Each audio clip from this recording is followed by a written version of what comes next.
우리 민족은요, 일제 식민 통치하에서 광복을 위해서 수많은 노력을 해왔습니다. 목숨을 걸고 3.1절 만세 운동을 펼쳤고요. 수많은 사람들이 고문당하고 투옥됐어요. 죽은 사람도 많아요. 그리고 중국과 미국과 일본을 비롯해서 해외 여러 나라에서 독립운동을 펼치기도 했고요. 경제적으로는요, 일본 사람들이 생산한 것이 아니라 우리 조선 사람들이 생산한 물건을 사용하자는 물산장려운동도 전국적으로 펼쳤습니다. 또 민족의 미래를 위해서 교육만이 살 길이다 라고 해서 이 민족의 지도자들, 민족의 우리의 후손들을 양성하는 교육운동도 여기저기에서 펼쳤다라는 겁니다. 이렇게 수많은 일들을 우리 민족의 백성들이 했습니다. 그러나 당시 상황을 보면 광복은 우리의 힘만으로 된 것은 아니고 하나님의 선물이요, 하나님의 역사심이 있었다라는 것을 우리가 잘 알 수 있습니다. 마치 이스라엘 백성들을 해방시킬 때, 애굽에서 해방시킬 때 하나님께서 애굽에 몇 가지 재앙을 내리셨어요? 10가지 재앙을 내리신 것처럼 하나님께서는 일본 제국주의에도 하나님의 심판의 손길을 여기저기에서 내리시고 계셨다라는 겁니다. 바로 8.15 광복 직전에 하나님의 손길은 이렇게 임했어요.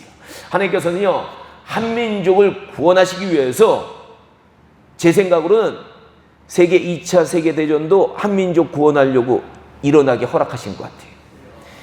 세계 2차 세계대전을 일으킨 독일, 이태리, 일본의 연합군이 미국을 비롯한 세계 자유연합군의 공세에 밀리기 시작을 합니다. 전쟁을 펼쳤는데 오히려 밀리는 거예요. 이길이라고 생각했는데 밀리는 거예요. 그래서 1943년의 9월에 이태리가 먼저 항복을 하게 됩니다. 그러자 이때 하나님께서는요, 미국, 영국, 중화민국, 그때는 장개석이 이끌던 중화민국, 이 중화민국이 한민족의 독립에 관심을 가지고 빠른 시일 내에 한민족을 일본으로부터 독립시킨다라는 공동선언을 이집트의 카이로에서 하게 됩니다. 사실 이전까지는요, 이 나라들이 한민족 독립에 대해서 그렇게 관심을 가진 게 아니에요. 근데 이 관심을 갖게 된 이유가 뭐냐면, 전적으로 그 세력을 급속도로 확산하던 일본을 견제해야 되니까, 이 세력을 이제 꺾어야 되니까 바로 한반도가 그들의 공동 관심사가 되었다라는 겁니다.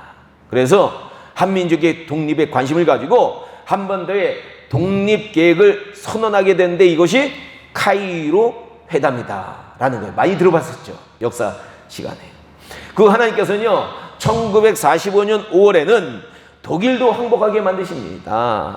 하지만 마지막까지 버티던 일본에게 미국, 영국, 소련 그리고 중화민국이 1945년 7월 26일에 독일의 포츠담에 모여서 일본이 무조건 항복하지 않으면 완전한 파멸을 맞이하게 될 것이다 라고 최후 통첩을 보냈어요.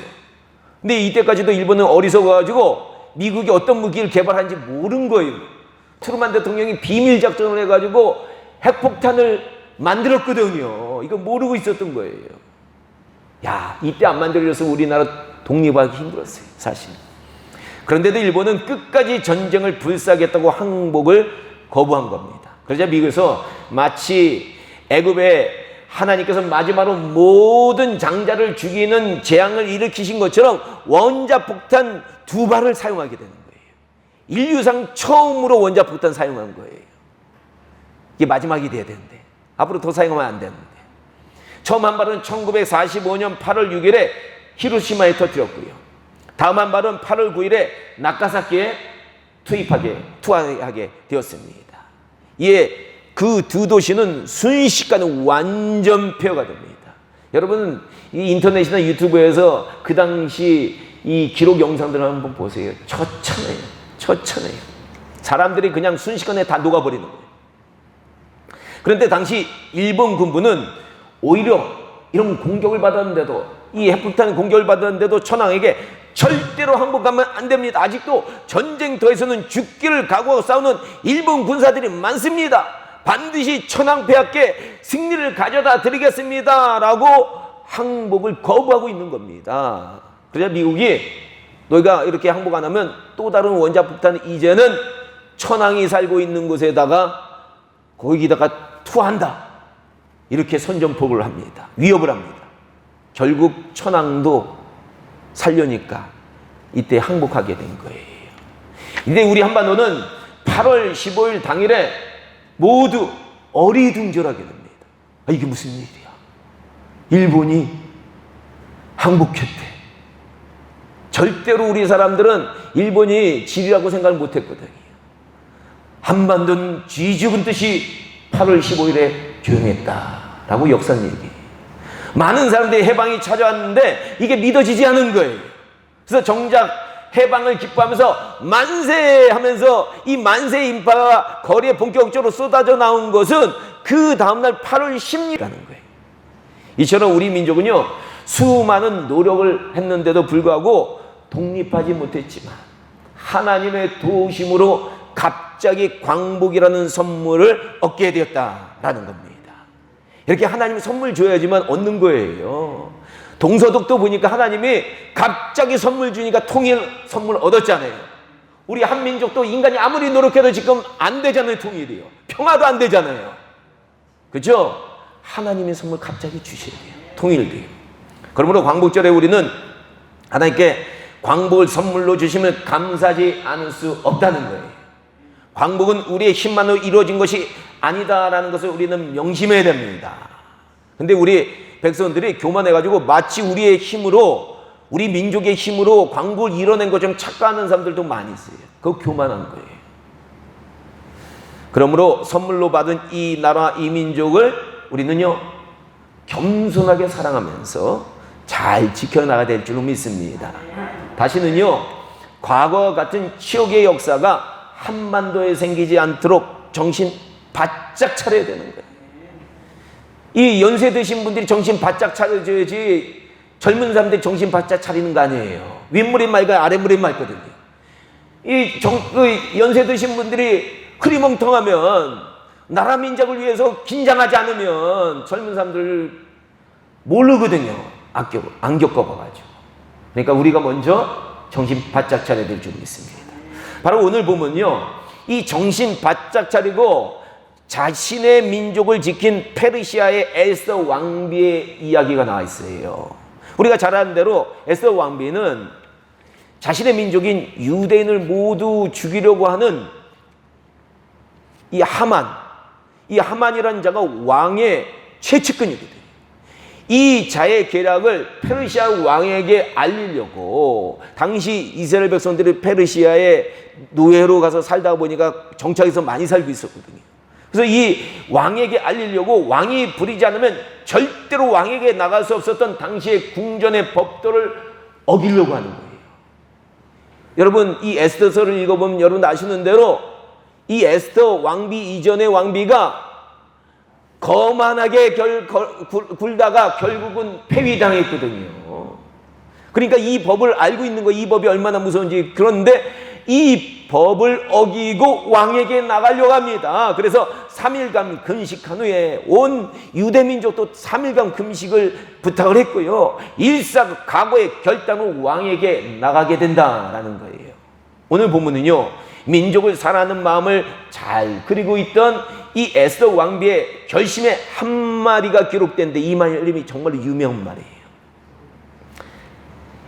이 에스더 왕비의 이 결단의 말이요, 3.1 운동 당시 일제시대 때에도 수많은 사람이 이 말씀을 읽고 그렇게 결단을 했다는 거예요. 이 말씀이 어떤 말이에요? 그녀의 결심의 말은 죽으면 죽으리라, 죽으면 죽으리라 라는 말이에요. 목숨을 걸고서라도 민족을 지키겠다는 에스더의 민족에게 담긴 그런 말이다 라는 겁니다.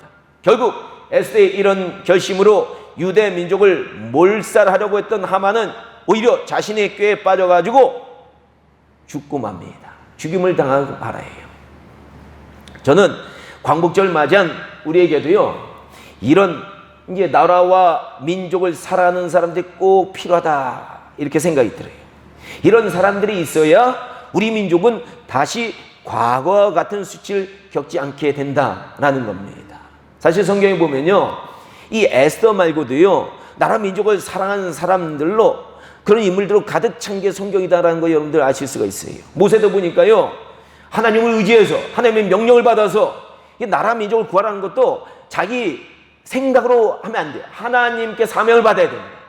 이 하나님께 사명을 받아주고 홀홀 단신의 몸으로 당시 세계 최강의 국가인 애굽의 바로에 맞서서 이스라엘 민족을 구해냈다는 거예요.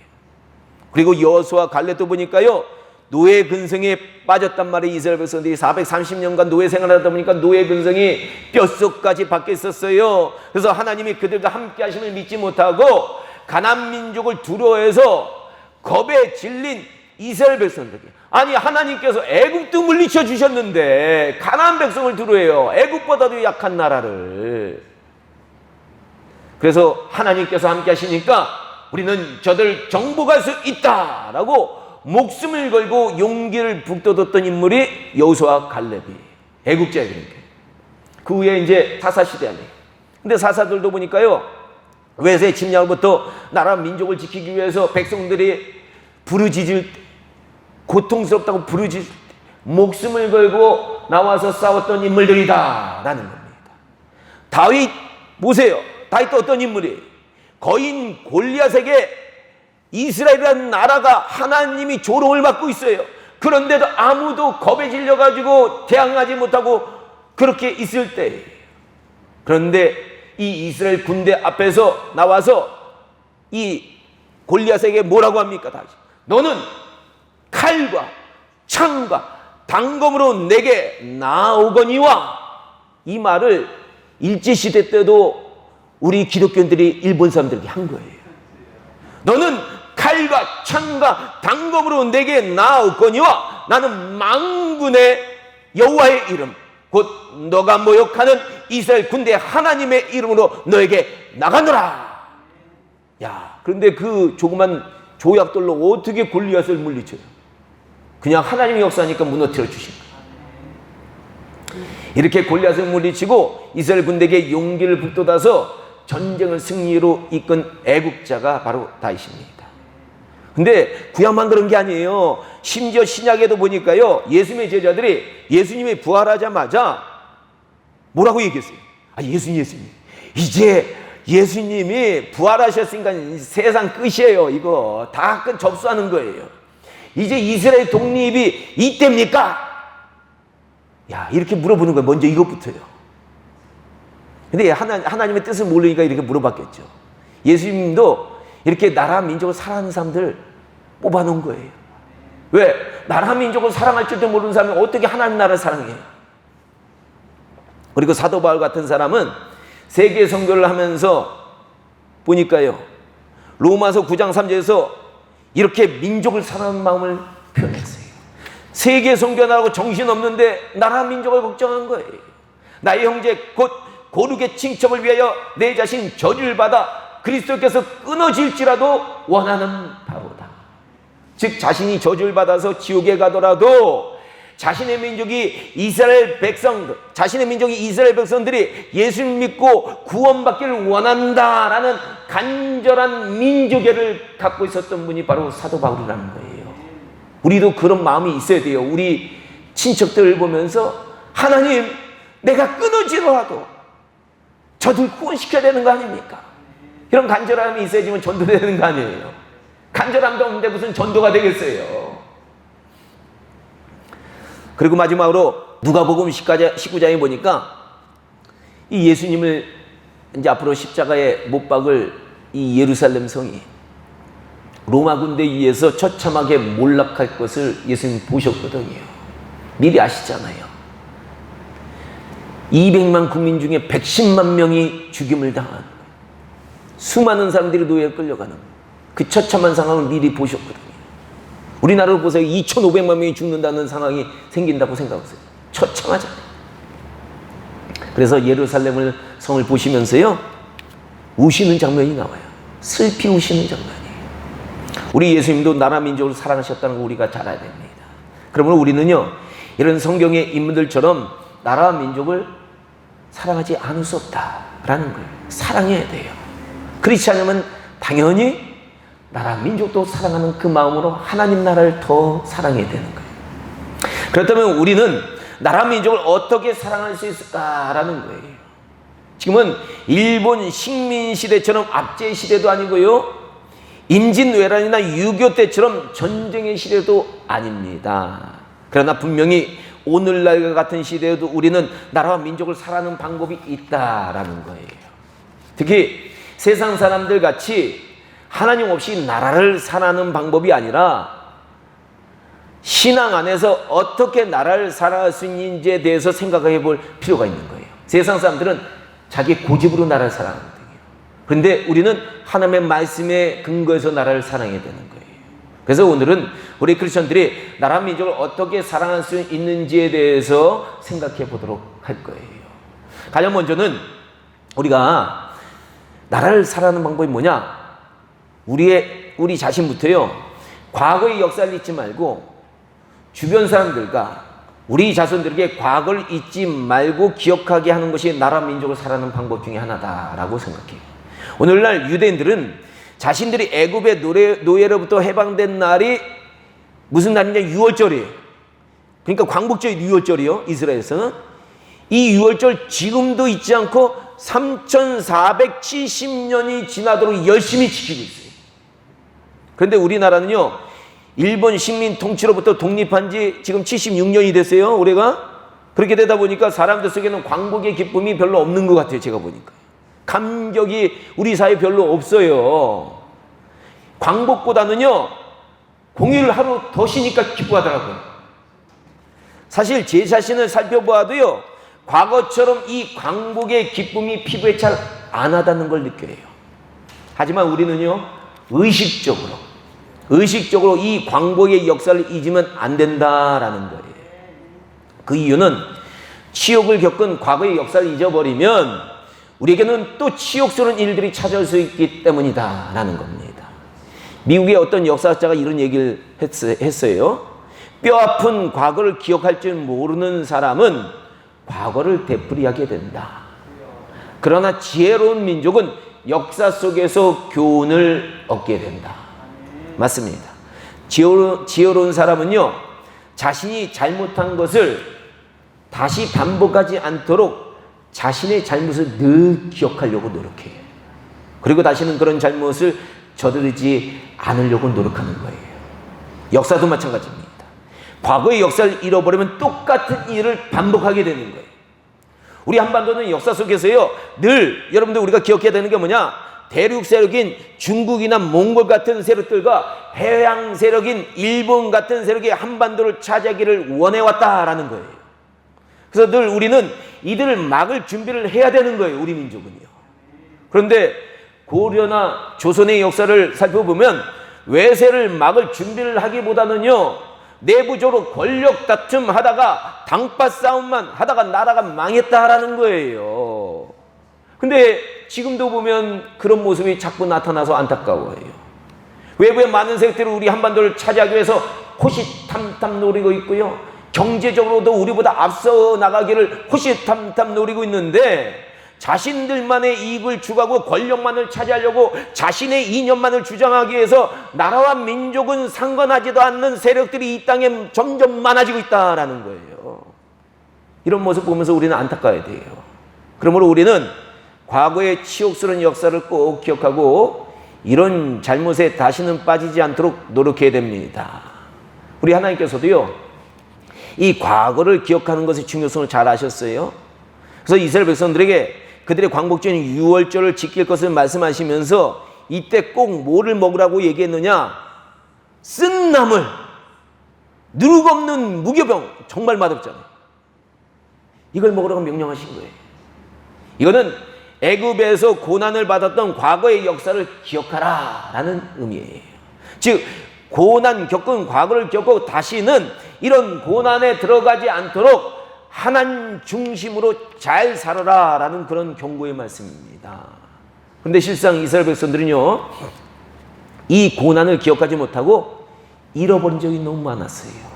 그래서 그들을 구원하신 하나님을 기억하지 못하고 우상을 섬기다가 북이스라엘도 멸망했어요. 남유다도 멸망한 거예요. 우리나라도 우상 섬기면 멸망해요. 나중에 반드시 멸망합니다. 부디 우리 성민교회 성도님들은요, 우리 민족이 과거 고난 가운데 있었지만 하나님께서 구원해 주셨다는 사실을 기억하고 이것을 우리 후손들과 여러 사람들에게 자신 있게 나눌 수 있는 저와 여러분들 다 되시길 주님의 이름으로 축원합니다. 다시는 이런 지옥을 당하지 않도록 잘 준비하라고 신신당부를 계속 우리 주변 사람들에게 해야 되는 거예요. 둘째로요, 우리 크리스천들이 나라 민족을 살아가는 방법은 사회에 있는 법과 질서를 잘 지켜주는 거예요. 사도 바울은 로마서 13장 1절과 2절에서 각 사람은 위에 있는 권세들에게 굴복하라. 권세는 하나님께로 나지 않음이 없나니 모든 권세는 다 하나님의 정하신 바라. 그러므로 권세를 거스리는 자들은 심판을 자취하리라 라고 말했습니다. 그리고 베드로 사도도 베드로전서 2장 13절에서 인간에 세운 모든 제도를 주를 위하여 순복하되 혹은 위에 있는 왕이나 혹은 악행하는 자를 징벌하고 선행하는 자를 포상하기 위해서 그의 보낸 방백에게 하라라고 말했다는 거예요. 이 말씀들처럼 우리가 나라 민족을 사랑하는 방법은 위에 있는 권세들의 말들을 잘 들어주는 거예요. 순복하는 거예요. 이 권세들이 하나님의 말씀에 어긋나는 일만 하지 않는다면 우리는 통치자들의 권위를 인정하고 국가의 법을 잘 준수해 줘야 되는 거예요. 그렇지 않아요? 세상 사람들처럼 불필요하게 무조건 반대. 그렇죠? 정부가 잘하는 것도 있어요. 그러니까 잘하는 건 잘한다. 못하는 거에 대해서는 얘기해 줄지언정 순종해 줘야 되는 거예요. 그런데 쓸데없이 맨날 데모만 하고 앞으로 나간다. 이건 바람직한 신앙의 모습이 아니라는 거예요. 특히 우리가 알아야 될 것은요, 로마서 13장 3절과 4절에서도요, 사도 바울이 이렇게 말했다는 거예요. 다스린 자들은 선한 일에 대하여 두려움이 되지 않고, 선한 일에 대하여 두려움이 되지 않고 악한 일에 대하여 되나니 너희가 권세를 두려워하지 아니하려느냐. 선을 행하라. 그리하면 그들에게 칭찬을 받으리라. 그는 하나님의 사역자가 되어서 너에게 선을 베푸는 자니라. 그러나 너희가 악을 행하거든 두려워라. 그가 공연히 칼을 가지고 아니하였느냐. 곧 하나님의 사자가 되어 악을 행하는 자들에게 진노하심을 위하여 보응하는 자니라. 아멘. 이 말씀에서도요, 사도 바울은 통치자는 하나님의 사역자이고요, 사자라고 말하고 있다는 거예요. 우리 목회자들만 하나님의 사역자고 사자가 아니에요. 통치자도 하나님의 사역자고 하나님의 사자다라는 사실을 우리는 성경을 통해 분명히 깨달아야 되는 거예요. 이것을 아는 민족들만이 정치가 늘 한정돼요. 근데 요새는 많은 사람들이 대통령을 비롯해서 정부에서 일하는 관료들 막 대놓고 그냥 욕만 하는 거예요. 이런 거는 건전한 크리스천의 자세가 아니에요. 잘못한 거 있으면 잘못한다 이렇게 하는 것뿐이에요. 우리마저 통치자들을 막대하면 결국 우리 사회는요, 법과 질서가 작동하지 않는 사회로 잘못하면 전락합니다. 마치 남미에서요, 이 갱단들이 공무원들과 경찰들 마음대로 죽이거든요.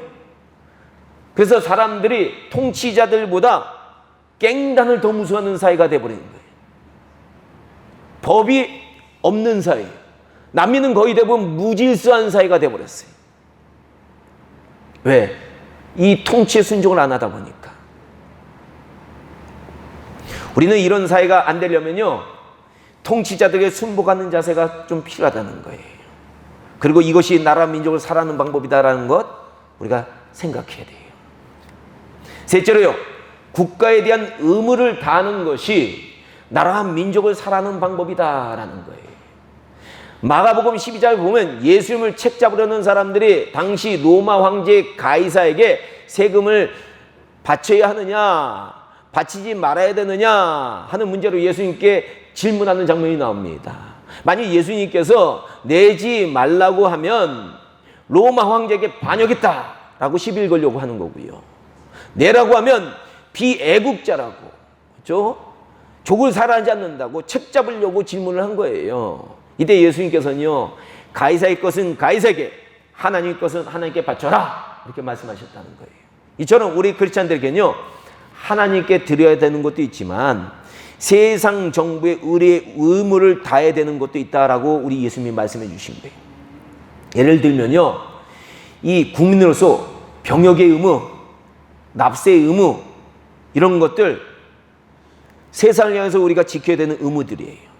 그런데 만약 오늘날 모든 사람들이 여호와의 증인이 되어서 병역의 의무를 거부하게 되면 결국 우리 대한민국은 군대에 갈 병사가 없어지고 군대가 무너져 버리거든요.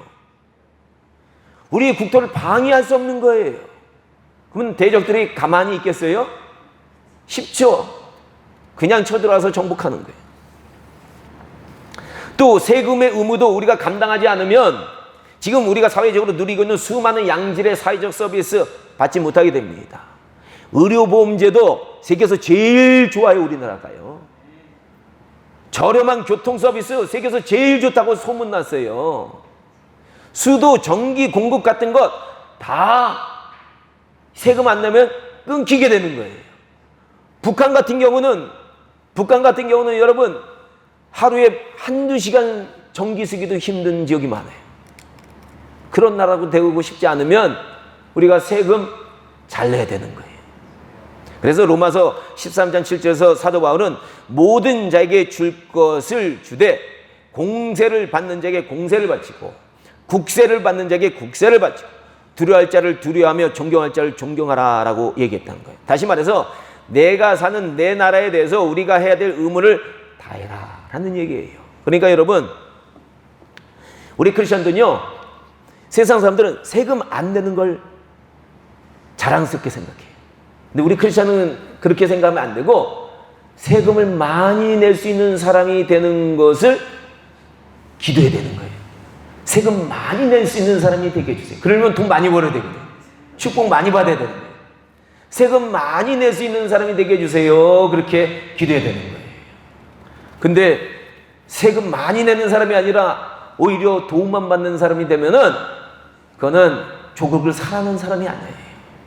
그러니까 세금 많이 낼 수 있는 사람들 다 되시길 주님의 이름으로 축원합니다. 넷째로는요, 나라 민족을 위해서 언젠가는 희생하고 봉사하겠다라는 생각을 늘 가지는 것이 나라 민족을 사랑하는 방법이에요. 2차 세계 당시에 이 영국이 런던, 그렇죠? 런던을 중심적으로 독일의 공습을 밤낮 받았어요. 폭탄이 밤낮 투하되는 거예요. 소나기처럼 쏟아지는데, 근데 이때 히틀러가요, 이 공습 때 자꾸 사람들이 피하니까, 런던 사람들이 지하로 피하고 막 피하니까 폭탄에 시한장치를 부착시킨 거예요. 그래서 투하를 하니까 공습이 끝났는데도 한참 있다가 터지네요. 야, 어디에서 폭발할지 모르는 거예요. 그래서 벌벌 떨었다는 거예요. 공습 후에도 계속적으로. 안심할 수 없는 겁니다. 두루에 떨면서 살아야 되는 거예요. 그런데 이러한 때 영국의 귀족 서포크 공작이라는 분이요, 저녁에 기도하는데 하나님께 강한 부르심을 받게 되는데요, 이거를 내가 담당해야 되겠다라는 그런 감동이 온 거예요. 그래서 즉시 자기 운전기사와 여부기사와 함께 시한폭탄을 처리하는 UBF라는 결사대를 조직한 거예요. 이 결사대가 몇 명 안 되는데 그래도 결사대예요. 그래서 이들은 시한폭탄이 떨어진 곳을 찾아가서 죽음을 무릅쓰고 무려 34개의 시한폭탄을 해치했다는 거예요. 그러다가 35번째 폭탄을 처리하다가 순간 폭탄이 터져서 서포크 공작과 일행은 죽음을 당하게 됩니다. 사실 그들은 나라 민족을 위해서 이름도 빛도 없이 죽어갔어요. 지금은 많은 사람들이 알지만 그들을 통해서 많은 런던의 시민들의 생명을 구했다라는 겁니다. 이처럼 이 나라와 민족을 위해서 자발적으로 희생하던 사람들이 있었기 때문에 영국이 독일을 이긴 거예요. 독일은요, 억지로 전쟁을 감행했거든요. 하기 싫은데. 근데 영국은 나라를 사랑하는 마음으로 전쟁을 한 거예요. 과거 아랍과 이스라엘의 이 3차 중동 전쟁도 보면요, 아니 이스라엘이 300만 명뿐이 안 되는데 아랍의 1억의 인구를 연합군을 싸워가지고 6일 만에 대거 승리를 합니다. 근데 이런 결과가 나온 이유가 나중에 보니까 뭐라고 얘기를 하느냐? 아니, 이스라엘 사람들은 해외에 나가 있는 유학생들도 전쟁이 있으니까 수업 중단하고 전쟁에 참여하려고 다 수업을 중단했는데, 아랍 사람들은 이 전쟁에서 도망치려고 다 숨어버렸다는 거예요. 심지어 이스라엘은요, 이 여자 조종사가 비행기 전투를 하다가 총알 맞아가지고 이게 추격을 당했는데, 나중에 알고 보니까 만삭의 여자가 조종을 한 거예요. 그렇죠? 이처럼 나라와 민족을 위해서 희생하려고 하는 사람들이 있는 나라가 잘 되는 거예요. 이런 나라가 잘 되는 겁니다. 근데 이런 정신을 갖고 있는 사람들은 기독교인들 뿐이 없거든요, 사실. 세상 사람들은 너무 이기적이거든요. 자기 이익만을 위해서 쫓아가거든요. 그래서 우리 크리스찬은요, 과거에 이 일제시대 때도 보면 백오인 사건이나 이 백오인 사건에도 보면 잡혀간 인물들 거의 대부분이 80% 이상이 기독교인이에요. 국민의 1%도 기독교인이 안 되는데 80% 이상이 기독교인인 거예요. 나라 민족을 위해서 희생하려고 하는 정신이 교회는 가득 찼다라는 겁니다. 그러니까 우리 크리스찬들 이런 정신을 늘 갖고 살아야 되는 거예요. 다섯째는요, 나라는 민족을 위해서 늘 기도해야 되는 것이 나라를 살아가는 방법이다라는 거예요. 디모데전서 2장 1절과 2절에서 사도 바울은 디모데에게 모든 사람을 위하여 간구와 기도와 도와 감사로 하되 임금들과 높은 지위에 있는 모든 사람을 위하여 하라. 이는 우리가 모든 경건과 단정함으로 고요하고 평안한 생활을 하려 함이라 라고 말했습니다. 즉 이 말씀은 나라와 민족과 그 지도자들 위해서 기도하라 라는 그런 말씀이에요. 그 이유는 나라의 모든 결정권이 그들에게 있기 때문에 이 지도자들이 올바른 결정을 내려야 나라가 발전하고 편안할 수 있다라는 그런 말씀이에요. 그리고 하나님의 자녀들인 우리가 나라를 위해 기도하지 않으면 누가 나라를 위해서 기도하겠습니까? 그러면 우리 크리스찬들은 늘 자기를 위한 기도가 먼저 하면 안 되고요, 습관이 돼야 돼요. 나라와 민족을 위해서 기도하는 것이 습관이 돼야 돼요. 먼저 그것부터 기도해야 되는 거예요. 그 다음에 나머지 마지막 거 기도해야 돼요. 이게 바로 나라 민족을 위해서 우리가 조국을 살아가는 방법 중이에요.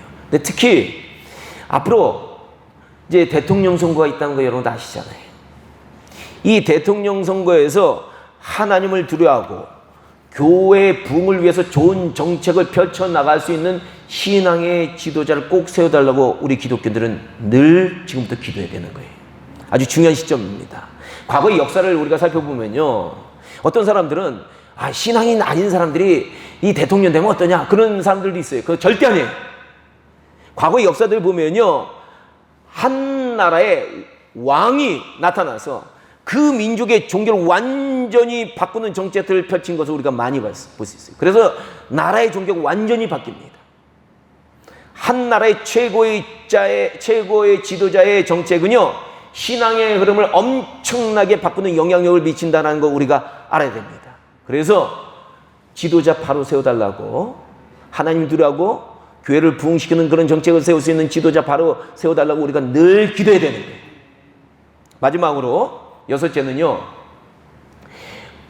복음을 열심히 전하는 것이 나라와 민족을 살아가는 방법이다라는 거예요.